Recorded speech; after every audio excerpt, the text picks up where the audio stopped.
الشیطان الرجیم بسم اللہ الرحمن الرحیم اللهم صل على محمد وعلى آل محمد كما صليت على إبراهيم وعلى آل إبراهيم إنك حميد مجيد اللهم بارك على محمد وعلى آل محمد كما باركت على إبراهيم وعلى آل إبراهيم إنك حميد مجيد الصلاة والسلام عليك يا رسول الله صلى الله تعالى عليك وسلم بسم الله الرحمن الرحيم إنما يريد الله ليذهب عنكم الرجس أهل البيت ويطهركم تطهيرا صدق الله العظيم مولانا نبي الأمين المتين الكريم ونحن لذلك لمن الشاهدين والشاكرين والحمد للہ رب العالمین بسم اللہ الرحمن الرحیم بآواز بلند درود پڑھے اللہم صلی علی سیدنا مولانا محمد وعلی آل سیدنا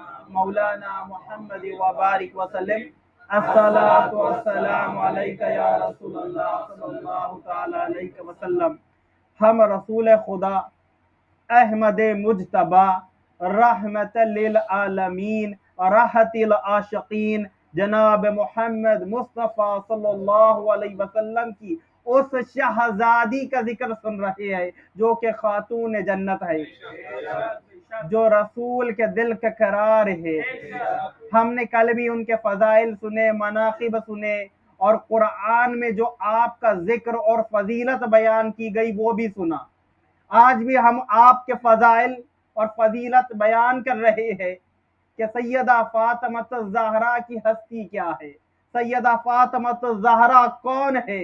سیدہ فاطمہ الزہرا وہ ہے جن کے لیے رسول اللہ صلی اللہ علیہ وسلم نے فرمایا فاطمہ میرے بدن کا ٹکڑا ہے، جس نے اس کو تکلیف پہنچائی اس نے مجھے تکلیف پہنچائی۔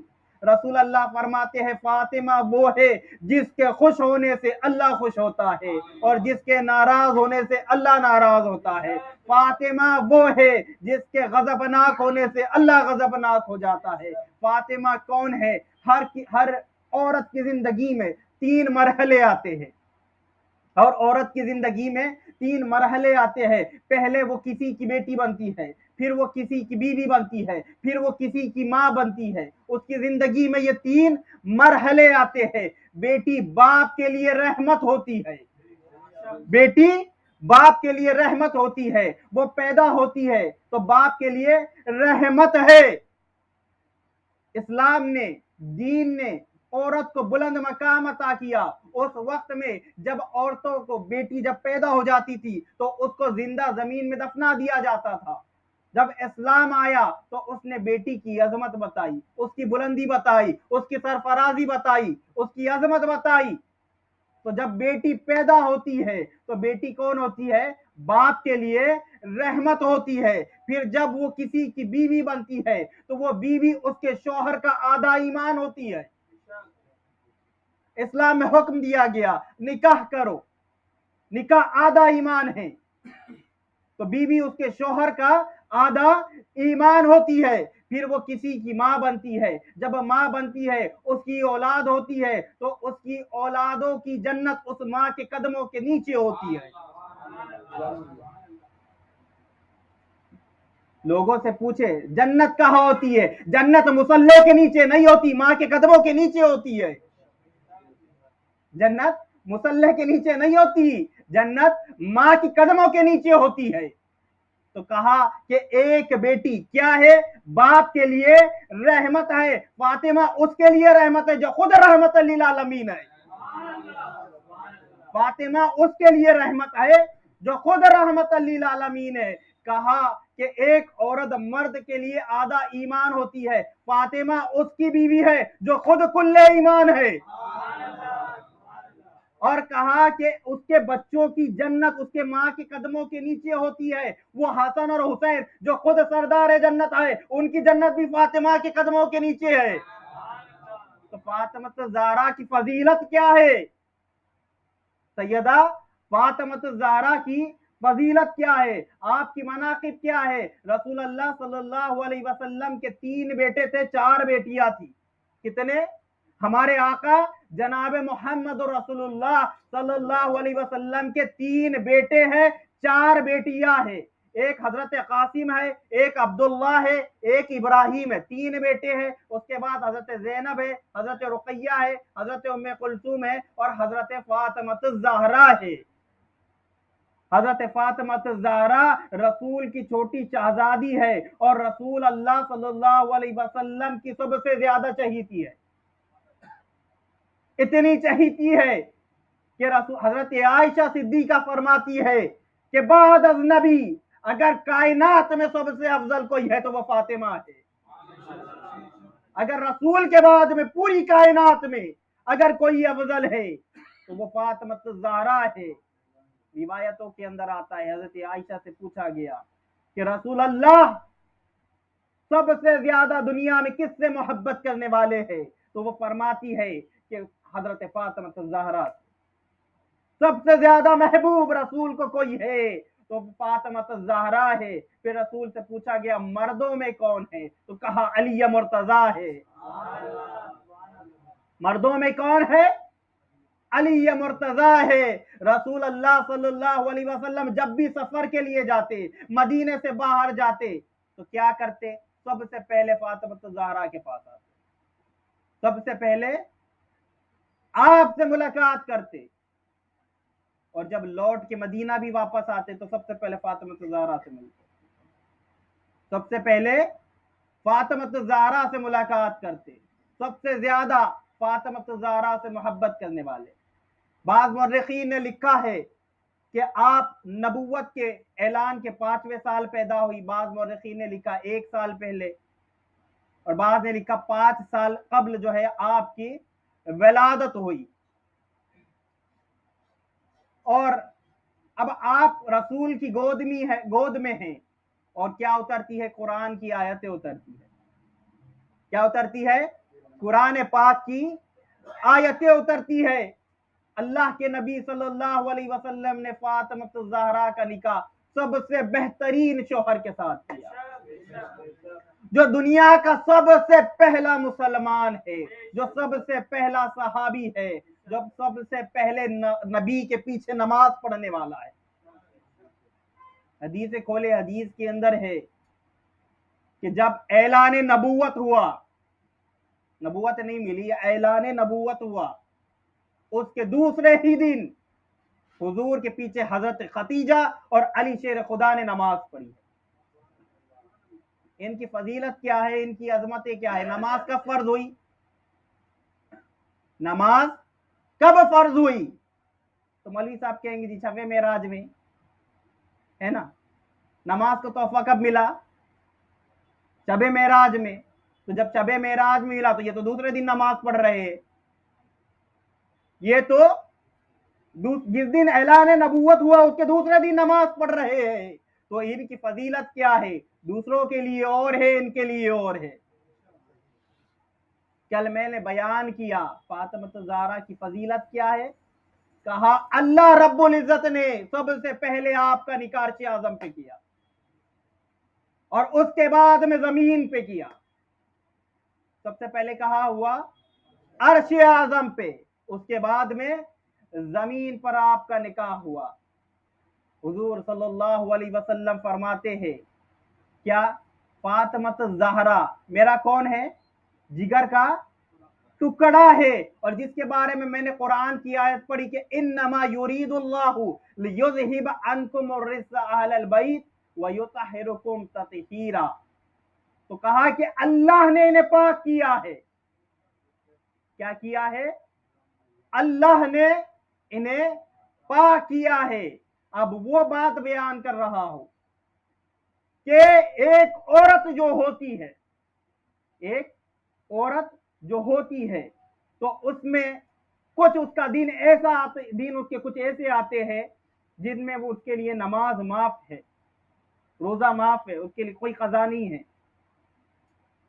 ان کی کوئی نمازوں کی قضا نہیں ہے۔ 7 دن 8 دن وہ جو ایام ناپاکی کے ہوتے ہیں، اس دن وہ جو ناپاکی کی حالت ہوتی ہے، سیدہ فاطمہ الزہرا میں یہ حالت تھی ہی نہیں، یہ حالت آپ میں تھی ہی نہیں، لیکن یہ انتہائی ضروری ہے۔ کیا ہے؟ انتہائی ضروری ہے. کیوں ضروری ہے؟ کیونکہ جب حمل مقرر ہوتا ہے، جب حمل مقرر ہوتا ہے، یہی خون ڈائیورٹ ہوتا ہے، اسی سے بچہ بنتا ہے، ضرورت کی تمام چیزیں بنتی ہے، ہاتھ بنتے ہیں، پیر بنتے ہیں، تمام اس کی ضرورت کی چیزیں اسی خون سے بنتی ہے. جب سیدہ میں یہ خون موجود تھا ہی نہیں تو پھر حسن حسین بنے کیسے؟ کیا کہنے؟ پھر حسن اور حسین بنے کیسے؟ آپ کا تو کوئی لمحہ ایسا نہیں گزرتا تھا جس میں اس نے اللہ کی عبادت نہ کی ہو. آپ کا تو کوئی لمحہ ایسا نہیں گزرا. آپ تو ہر وقت، ہر گھنٹہ، ہر لمحہ خدا کی عبادت کیا کرتی تھی. تو پھر حسن اور حسین کیسے بنے؟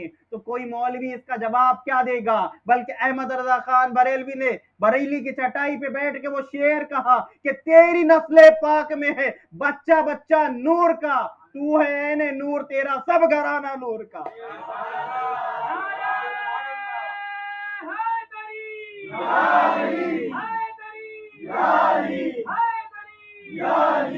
تو حسن اور حسین کیسے بنے ہیں؟ نور سے بنے ہیں. ارے یہ ہے ہی نور کے، یہ ہے ہی نور کے. علی، فاطمہ، حسن، حسین، رسول خدا صلی اللہ علیہ وسلم، یہ پنجتن پاک ہے. اللہ نے ان کے صدقے میں کائنات کو خلق کیا ہے. کیا کیا ہے؟ کائنات کو خلق فرمایا ہے.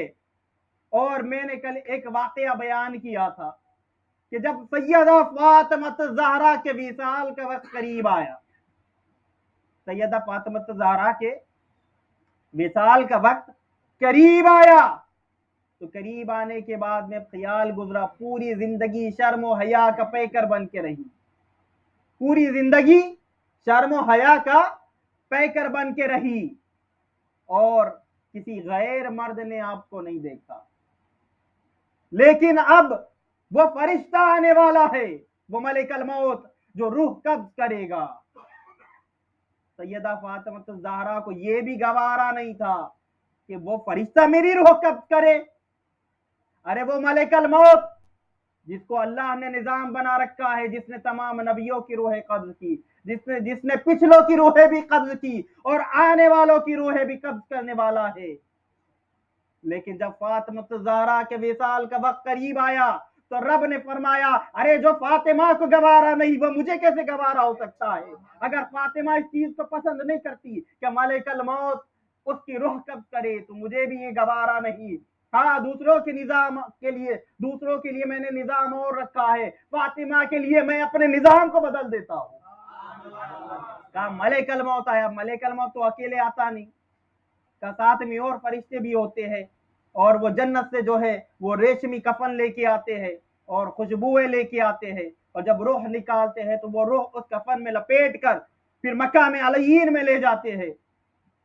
تو اب فاطمہ الزہرا کے وصال کے وقت قریب تھا تو اللہ نے فرمایا کہ واپس آ جاؤ، اب واپس آ جاؤ. اب فرشتہ ہے، فرشتے میں تو عورت یا مرد کا تو کوئی کانسیپٹ نہیں ہے، ان کے اندر کوئی نفسانی خواہشات نہیں ہے، وہ فرشتے ہیں، وہ فرشتے ہیں. لیکن فاطمہ الزہرا نے جب اس کو گوارا نہ کیا تو اللہ نے فرمایا ملک الموت واپس آ جاؤ. اب جب ملک الموت واپس ہو گئی تو اب بتاؤ فاطمہ الزہرا کی روح کون قبض کرے گا؟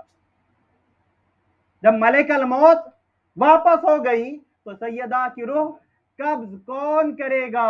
تو اللہ نے فرمایا فاطمہ کی روح میں خود قبض کروں گا. اللہ نے اپنے دست قدرت سے فاطمہ الزہرا کی روح قبض کی، ملک الموت نے قبض نہیں کی.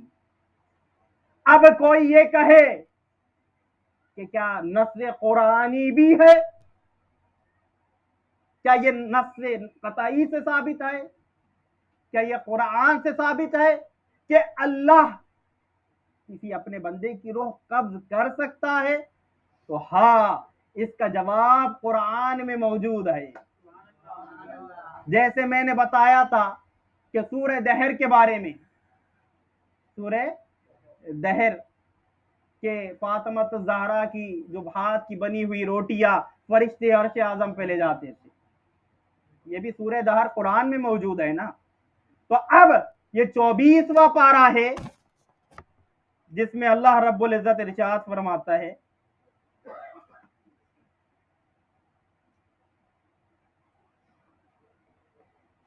24واں پارہ ہے اور دوسرا رکو شروع ہوتا ہے. پہلا ختم ہوتا ہے اور دوسرا شروع ہوتا ہے. اللہ یتوفی الانفس حین موتہا. کیا فرما رہا ہے اللہ قرآن کریم میں کہ ہاں اللہ اب ان کی روح قبض کرتا ہے جب ان کی موت کا وقت قریب آتا ہے. عام لوگوں کے لیے مطلب یہ ہے اللہ قبض کرتا ہے تو ملک الموت کے ذریعے قبض کرتا ہے، لیکن سیدہ فاطمہ الزہرا کے لیے خاص ہے کہ ان کی روح کو ملک الموت نے قبض نہیں کیا بلکہ اللہ نے کیا. ہاں فاطمہ الزہرا کے لیے اللہ آیا تھا، اوروں کے لیے ملک الموت آتا ہے، فاطمہ الزہرا کے لیے اللہ آیا تھا. اس نے اپنی دست قدرت سے سیدہ فاطمہ الزہرا کی روح کو قبض کیا. جب رسول اللہ صلی اللہ علیہ وسلم کی وفات کا وقت قریب آیا، ظاہری وفات کا وقت قریب آیا، تو جبریل علیہ السلام بھی آئے اور ملک الموت بھی آئے اور ملک الموت دروازے پہ کھڑے ہو گئے اور انداز یہ تھا کہ جبریل علیہ السلام نے سلام عرض کر کے کہا کہ یا رسول اللہ یہ ملک الموت آئے ہیں اور آپ سے اجازت طلب کرتے ہیں اندر آنے کی. اگر آپ اجازت دے تو اندر آئے، نہیں تو وہیں سے لوٹ جائے. اور جب وہ آئے ہیں کہا اجازت دے دی، پھر اندر آئے اور اندر آنے کے بعد میں آپ کو سلام کہا اور کہا کہ آپ کا رب کہتا ہے کہ اگر آپ اس چیز کو پسند کرتے ہیں کہ آپ کی روح قبض کی جائے تو آپ کی روح قبض کی جائے، اگر نہیں تو جیسے میں آیا تھا ویسے ہی لوٹ جاؤں گا. کا اجازت طلب کر رہے ہیں کس سے؟ رسول خدا صلی اللہ علیہ وسلم سے. ارے یہ فرشتے ہیں جو کسی کے دروازے پہ کسی کے لیے نہیں رکتے، کسی کی اجازت طلب نہیں کرتے، لیکن یہ رسول کا گھر ہے، یہاں آنے کے لیے انہیں بھی اجازت کی ضرورت پڑتی ہے. یہاں آنے کے لیے انہیں بھی اجازت کی ضرورت پڑتی ہے. رسول اللہ صلی اللہ علیہ وسلم نے، کل بھی میں نے یہ حدیث پڑھی تھی کہ آپ نے فرمایا ایک امام حسن کھڑے تھے، امام حسین کھڑے تھے، دونوں کا ہاتھ پکڑ کے فرمایا، کہا کہ جس نے مجھ سے محبت کی اور ان دو شہزادوں حسن اور حسین سے محبت کی، ان کی ماں فاطمہ الزہرا سے محبت کی، ان کے بابا علی شیر خدا سے محبت کی، کل جنت میں ہمارے ساتھ جائے گا. کیا فرمایا؟ جنت میں ہمارے ساتھ میں جائے گا. اور حضرت عمر فاروق رضی اللہ تعالیٰ عنہ روایت کرتے تھے کہ ہر صحابی رسول کے در پہ حاضر ہوتا اور حاضر ہو کے کیا کہتا کہ یا رسول اللہ، بات کرنے سے پہلے ان کا انداز بیان یہ ہوتا صحابہ کا، وہ کہتے کہ یا رسول اللہ میرے ماں باپ آپ پہ قربان، فدا کا ابی و امی یا رسول اللہ، ہمارے ماں باپ آپ پر قربان. حضرت عمر کہتے ہیں رسول اللہ کہتے تھے فاطمہ تجھ پہ میرے ماں باپ قربان. فاطمہ الزہرا کی فضیلت کیا ہے؟ کہتے تھے میرے ماں باپ آپ پہ قربان. اور رسول اللہ صلی اللہ علیہ وسلم نے فاطمہ الزہرا کو بشارت دی کیا؟ کہ وہ جو آئے گا، جو پوری دنیا پہ جس کی حکومت ہوگی، وہ مہدی جس کا نام میرے نام پہ محمد ہوگا، وہ تیری نسل میں آئے گا، وہ تیری نسل میں آئے گا. اور کہا کہ فاطمہ میں نے تیرا نام فاطمہ رکھا ہی اس لیے ہے کہ اللہ تیرے چاہنے والوں کو عذاب نہیں کرے گا، جہنم میں نہیں ڈالے گا، نہ تیری اولادوں کو ڈالے گا، نہ تیرے چاہنے والوں کو ڈالے گا. یعنی جو تجھ سے محبت کرے گا وہ جنت میں جائے گا. کیا فرمایا؟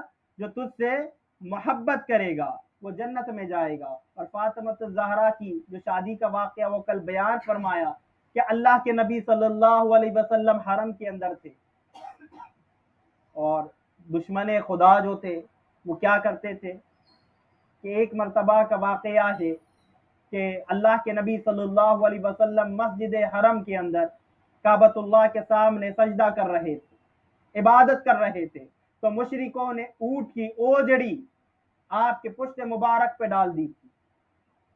تو جب فاطمہ الزہرا نے دیکھا، اب چھوٹی بچی ہے، دوڑتی ہوئی آئی اور اوجڑی کو ہٹایا اور پشت کو صاف کیا اور صاف کر کے ان لوگوں کو بد دعا دینے لگی کہ جنہوں نے یہ حرکت کی۔ فاطمہ الزہرا کی شان یہ بھی ہے کہ جب رسول اللہ صلی اللہ علیہ وسلم عرش اعظم پہ جانے لگے، اس گھر کے اندر فاطمہ الزہرا موجود تھی، اور وہ جبریل جو آیا تھا وہ انسانی شکل و صورت میں آیا تھا، وہ دروازے کے باہر کھڑا تھا، اس نے دستک دی تو حضرت فاطمہ الزہرا نے دروازہ کھولا، اور جب اس سے پایا تو اس کو پوچھا کہ کیا ہے، اس نے آپ سے اجازت طلب کی، اور فاطمہ الزہرا اندر داخل ہوئی اور بابا سے کہا کہ اس شکل کا آدمی آیا ہے اور وہ آپ سے ملنے کی اجازت طلب کرتا ہے۔ رسول نے اجازت دی۔ فاطمہ الزہرا کے فضائل اور مناقب بے شمار ہے، جبکہ رسول اللہ صلی اللہ علیہ وسلم نے جب مولا علی شیر خدا سے آپ کا نکاح کیا تو آپ کو معمولی جہیز دیا، جبکہ رسول اللہ بہتر جہیز دے سکتے تھے، لیکن کیوں نہیں دیا؟ اپنی امت کے غریبوں کے خیال سے کہ میری امت میں ایسے بھی لوگ آئیں گے جو غریب ہوں گے، جن کی استطاعت نہیں ہوگی کہ وہ بہتر جہیز دے سکے، تو رسول اللہ کو اپنی امت کا بھی خیال ہے۔ کیا ہے؟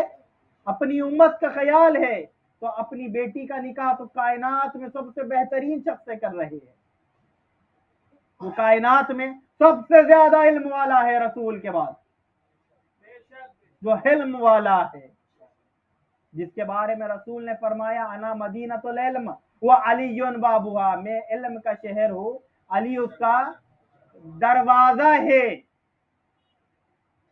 تو حضرت فاطمہ الزہرا کا جب وصال ہوا، وصال کے بعد میں آپ کو جنت البقیع میں دفنایا گیا۔ رسول اللہ صلی اللہ علیہ وسلم کے صرف 6 مہینے کے بعد میں آپ اس دنیا سے رخصت ہوئی ہے۔ تو آپ کی مجلس کا جو آخری اختتام کر رہا ہوں کہ کل کسی نے یہ واقعہ نہیں سنا کہ آپ کی فضیلت کے اندر آتا ہے آپ کی شادی کا واقعہ، جو میں نے کل بیان کیا تھا کہ سیدہ فاطمہ الزہرا کی شادی کا واقعہ، نکاح کا واقعہ، کہ اللہ رب العزت نے حضرت جبریل علیہ السلام کو رسول خدا صلی اللہ علیہ وسلم کے پاس بھیجا اور بھیج کے فرمایا کہ یا رسول اللہ، میں نے آپ کی بیٹی کا نکاح علی کے ساتھ میں عرش اعظم پہ کر دیا، عرش اعظم پہ کر دیا ہے۔ ایک روایت میں ہے 4تھے آسمان پہ اور ایک روایت میں ہے 7ویں آسمان پہ۔ تو حضور صلی اللہ علیہ وسلم نے فرمایا اے جبریل، فاطمہ تو وہاں تھی نہیں، یہ بتا کہ میری بیٹی کا خطبہ نکاح کس نے پڑھا؟ فاطمہ الزہرا کا خطبہ نکاح کس نے پڑھا؟ جبریل علیہ السلام نے فرمایا کہ یا رسول اللہ، ان کا خطبہ نکاح میں نے پڑھا، ان کا خطبہ نکاح میں نے پڑھا۔ اس کے بعد پوچھا کہ اے جبریل، فاطمہ کا ولی کون ہوا؟ فاطمہ کا ولی کون ہوا؟ جبریل علیہ السلام نے فرمایا فاطمہ کا ولی خود خدا ہوا۔ اور فاطمہ الزہرا کی شادی کے لیے اللہ رب العزت نے 40,000 ٹاپ لیول کے فرشتوں کو دعوت دی۔ کتنے؟ 40,000 فرشتوں کو، ان میں بھی درجات ہے، تو درجات کے حساب سے فرشتوں کی تو کوئی تعداد ہی نہیں ہے، وہ تو اربوں خربوں میں ہے، ان کی کوئی گنتی نہیں ہے۔ تو کہا ان میں جو ٹاپ لیول کے 40,000 فرشتے تھے، انہیں اس دعوت کے اندر شرکت تھی۔ اور اس سے پہلے اللہ رب العزت نے فرمایا اے جنت تو سجدت جا، جنت سجا دی گئی، نہریں سجا دی گئی، درختوں کو حکم دیا کہ کہ پھلوں سے لد جائے، حوریں سج گئی جو سج دھج ہو گئی، پھر اللہ رب العزت نے علی اور فاطمہ کا نکاح کیا، اور پھر ایک ابر آیا اور اس نے ہیرے اور زمرود اور موتیوں کی بارش کی۔ روایتوں کے اندر جب فرشتے ایک دوسرے سے یہ حوریں ملتی ہے نا تو قیامت تک وہ جو بارش ہوئی تھی وہ گفٹ کے طور پہ ایک دوسروں کو دیتے رہے۔ اب کہا عرش اعظم پہ نکاح ہو گیا، اب رسول سے فرمایا کہ فرش زمین پر بھی علی اور فاطمہ کا نکاح کرے۔ علی شیر خدا کے پاس میں اب چونکہ زرہ تھی، دوسرا کوئی ساز و سامان نہیں تھا، اور تلوار تھی، تو علی رسول اللہ نے فرمایا علی یہ زرہ بیچے۔ زرہ 400 درہم میں بیچی گئی جو حضرت عثمان نے خریدی تھی، اور بعد میں تحفے میں واپس کر دی۔ تو کہا کہ یہ نکاح مہر جو ہے آپ کا مقرر ہوا اور دوسرے اخراجات ہوئے تو واپس تو کر دی۔ اب رسول نے فرمایا علی تیری شادی کا کھانا خود میں کروں گا۔ کیا فرمایا؟ تیری شادی کا کھانا خود میں کروں گا۔ اب علی اور فاطمہ کا نکاح پڑا گیا مسجد نبوی میں، اور کھانا اتنا تھا کہ 10 آدمیوں کو پرتا نہیں تھا، اتنا کھانا تھا۔ لیکن رسول نے فرمایا کہ جو کوئی علی اور فاطمہ کے نکاح میں آیا ہے وہ شادی کا کھانا کھا کے جائے۔ اب منافقوں نے جب یہ سنا تو ہنسنے لگے، کہا کھانا 10 آدمیوں کو بھی نہیں پورے گا اور بلوا پورا مدینہ لیا ہے۔ جب رسول دل کے حال جانتے تھے، آپ نے اپنے چچا حمزہ اور عباس کو بلایا اور بلا کے کہا کہ چچا کھڑے ہو جائے اور 10 آدمیوں کو بلاتے جائے اور کھلاتے جائے۔